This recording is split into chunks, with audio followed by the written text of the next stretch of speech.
अस्सलाम वालेकुम नाजरीन, GBSL 2025-26 सेशन 15 के मैच नंबर 3 का टास्क इस वक्त होने जा रहे हैं। जुबली वाइट के कैप्टन सैफ भाई मेरे साथ खड़े हैं और दूसरी जानिब फ्रेंड्स करील के कैप्टन जाकिर जरगर, और इस मैच को सुपरवाइज़ कर रहे हैं जाकिर भाई और मुश्ताक। टास्क करने जा रहे हैं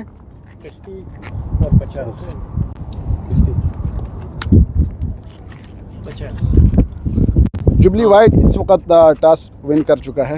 आप क्या फ़ैसला करेंगे? जी, हम बैट करना चाहेंगे हम लोग। कोई ख़ास वजह बैटिंग करने का?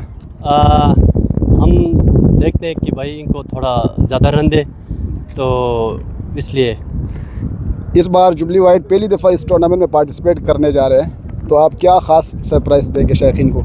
इंशाल्लाह हम अपना बेस्ट देंगे, तो देखते हैं मैच में, देखते हैं इंशाल्लाह best of the luck. Okay Zakir भाई, अनफॉर्चुनेटली आप टास्क हार चुके हैं। अगर आप टास्क विन करते तो आपका क्या डिसाइड होता?